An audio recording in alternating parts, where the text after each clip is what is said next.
Уже без мотоцикла.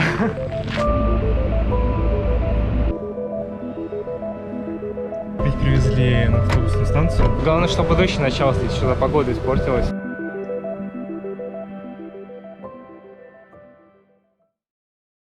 Мне вот это покажется странно, но рис с солеными креветками и арбузом. Это лучшее, что я ел во Вьетнаме.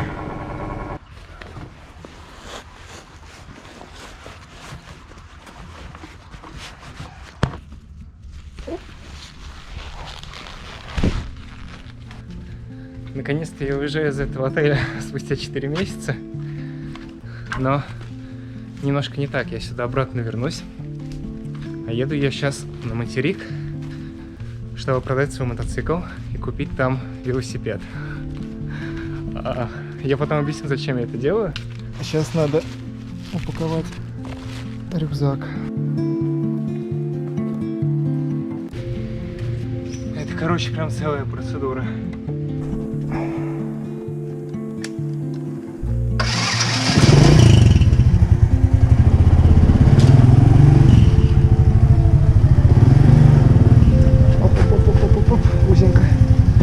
Какое же это офигенное чувство снова куда-то ехать. Ну не файн там в магазин, как я обычно это делаю в последнее время, а вот так с рюкзаком и куда-то далеко. Это круто. Надо зайти попрощаться еще и с мистером Мутом. Что-то нет никого. Надеюсь, замок на двери. Ту-ту-ту. Ну ладно, в следующий раз поздороваюсь, когда приеду.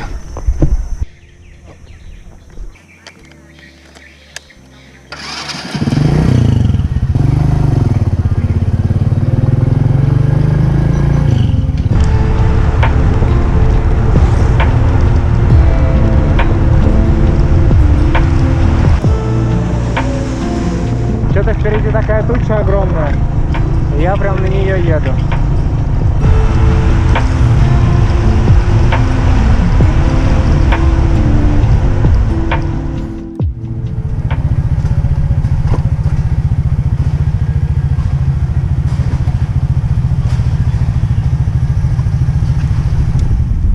Дело в том, что я не знаю расписание парома, но судя по тому, что здесь уже довольно много мотоциклов, наверное, он скоро отправится.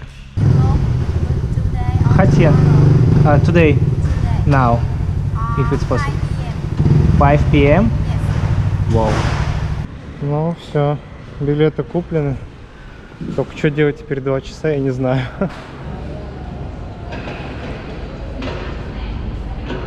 Я сейчас понял, что у меня нет ни одной фотографии с мотоциклом. Может быть, поехать поискать какую-нибудь классную локацию. Наверное, так и сделаю. Короче, планы немножко поменялись. Тут нашелся покупатель на острове в самый последний момент. Because my plan changed, I should stay in island more. Yeah, I see, but maybe it's possible. I don't know. Thank you very much. Вот так вот. Лишний раз убеждаешь, что надо всегда разговаривать и просить, чтобы тебе помогли. Иначе она бы мне не вернула деньги за билет, потому что написано, что они невозвратные. А сейчас я еду к тому чуваку. Он даже вроде согласен купить за ту цену, которую я указал в объявлении, что очень круто. Вот. И если все пройдет нормально, то сегодня я продам байк. Правда, парома уже не будет, он будет только утром, там самый первый где-то в районе 5 утра. Поеду на нем, значит. Мне очень понравился мой номер. Оказывается, в Вьетнаме очень ценится, когда у тебя такие номера, типа 23, 23, 23. Я думаю, не без этого мне удается продать его по нормальной цене.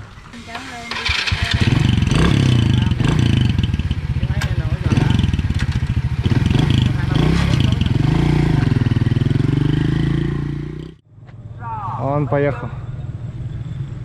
Мой мотоцикл. А я пошел на паром. Уже без мотоцикла. Такое странное ощущение.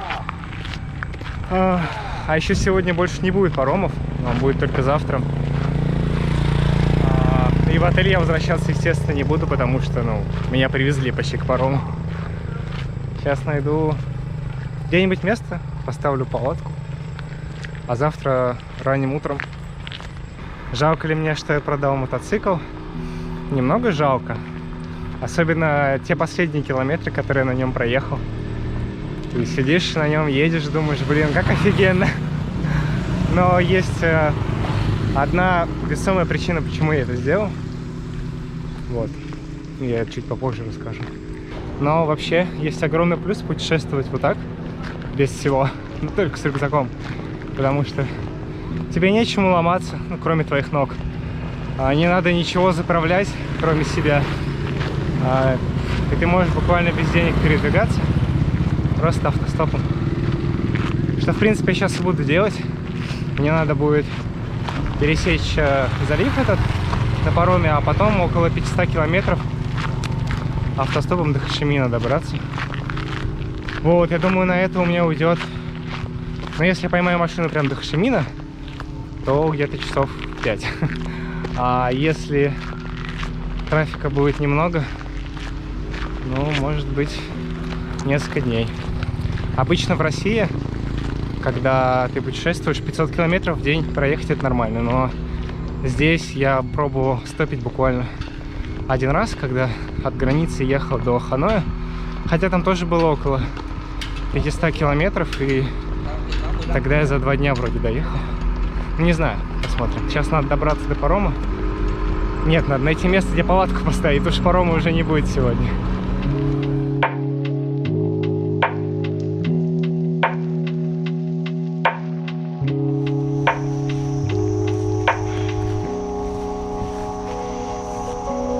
Вчера вечером нашел такое место под крышей. Думал, будет ништяк. Подвяжу гамак и все. В итоге не смог на нем уснуть. Пророчился всю ночь. Потом постелил спальник на землю. У меня начали есть комары. Но они до этого меня ели. В итоге где-то в час ночи поставил сетку от палатки и уснул. Поэтому сегодня я проснулся позже, чем хотел. Я уже слышу, как 2 парома отчалили, но ничего страшного. Сейчас надо будет собрать все свои вещи, найти что-нибудь позавтракать. One ticket to Хатен.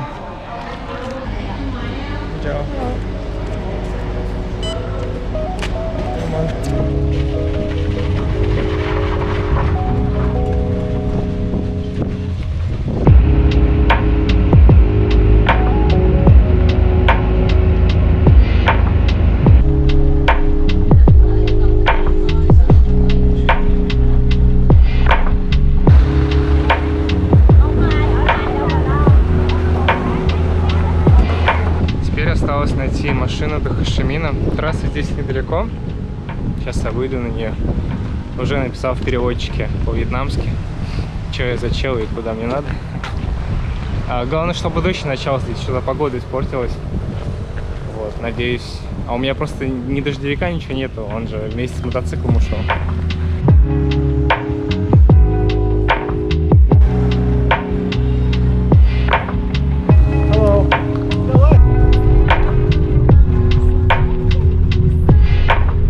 Первые ништяки заехали.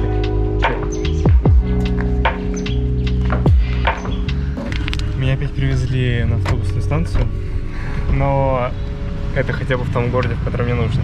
Откуда я поеду дальше в Хошимин. Надо сейчас найти анком. Анком — это значит кушать. Аком — это рис, но это то же самое, у них это синонимы. Они потому что все с рисом едят. Так вот, надо сделать анком, потому что я очень голодный. Я слышу, что надо в Азии дорогу просто переходить медленно. Я просто увидел на этой стороне уличную едальню. Можно, конечно, зайти вот в этот храм буддийский, но он закрыт. Там открыт только воротам, а на дверях замки висят. Это я к тому, что там можно взять еды всегда.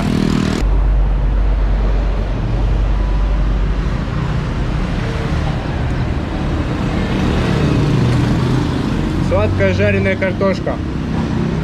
Не очень. И не знаю, успели сегодня выехать отсюда. Здесь надо пройти целый город еще, чтобы выйти на трассу и стопить. А время уже часов 5 где-то.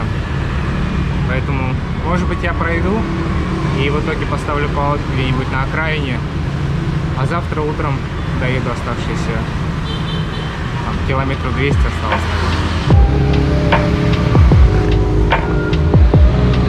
Окей. Hey, sorry. Синвой. Thank you so much. Так вот неожиданно мне предложили вписку.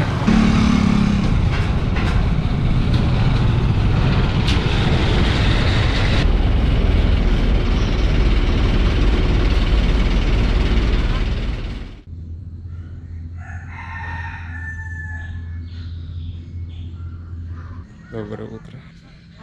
Вчера меня накормили, напоили, спать уложили. Все как положено. Такой красивый свет от рассвета здесь. Свет от рассвета. Никогда еще не чистил зубы с этим классным видом. Здесь все вокруг дома в рисовых полях. Можно было бы дрон запустить, мне кажется, было бы офигенно, но проблема в том, что все еще спят. Петух, конечно, не заботится об этом, но мне кажется, этот шум дрона всех разбудит. Все-таки я не смог удержаться. Но я спросил перед этим, можно ли полетать. Ну, типа, это будет довольно громко. Мне сказали, можно.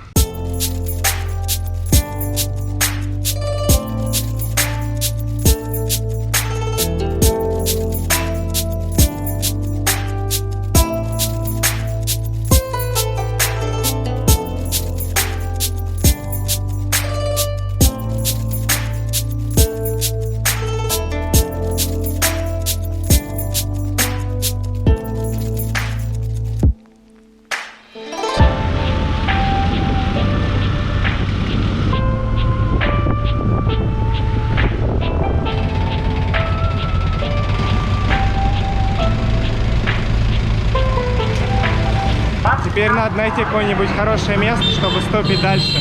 Только здесь, насколько я помню, потому что я ехал сюда по этой дороге, здесь везде на протяжении там километров 30 нет обочины и вот такие домики по бокам.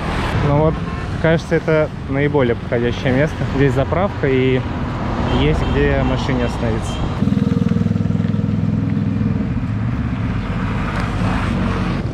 Проблема стопить в странах, где мотоциклов больше, чем машин, даже не в том, что мало машин, а в том, что когда ты пытаешься поднять руку, чтобы показать машине, что ты хочешь ее остановить, перед ней, как правило, едет несколько мотоциклов, и они думают, что это ты им показываешь. Надо типа выждать момент, чтобы в правильное время руку поднять.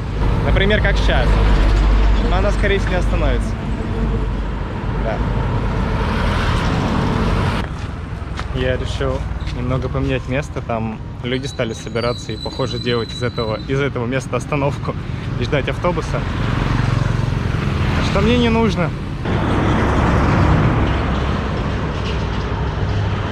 Saigon, you already order ticket? No, I don't have money for ticket. I waiting some car. No. It's okay, don't worry. I just stay here and waiting some car. It's normal for me. Вот так, кстати, частенько останавливаются, спрашивают, типа, куда тебе надо, ну и отправляют на автобусную станцию. Я говорю, что мне нет денег и что типа я fine. То есть это не какое-то исключение. Когда ты стоишь, пытаешься застопить, тебе человека 3-4 так подъедут за полчаса, наверное, и спросят, как у тебя дела. Спустя час ничего. И так символично я стоял прямо напротив церкви. Решил сделать перерыв, потому что, когда идет такая непруха, надо немножко переключиться, и обычно, когда возвращаешься, все становится лучше. Хоть сейчас 9 утра, а когда солнце выходит из облаков, прям припекает очень сильно. И сейчас пойду попрошу воды. Надеюсь, мне дадут в церкви воды.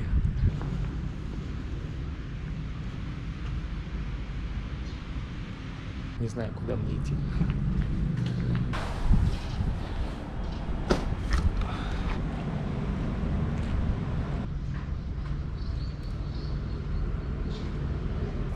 хорошего надо бы еще что-нибудь поесть найти, потому что я утром только кофе выпил.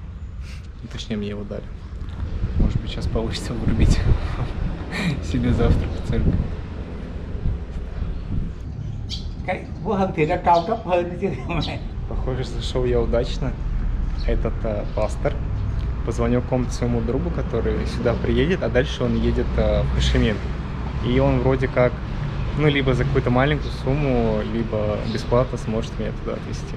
В принципе, я согласен даже заплатить, потому что сегодня вечером меня ждут в Хошимине. Окей. Come on.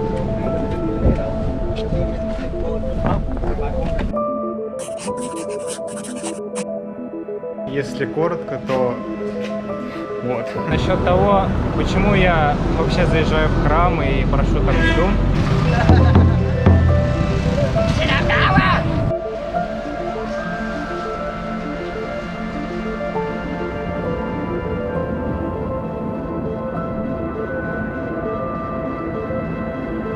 Такого маленького кусочка стекла хватило, чтобы проколоть мне шину. Нашел такое место, это храм. Прямо здесь я кинул свою палатку.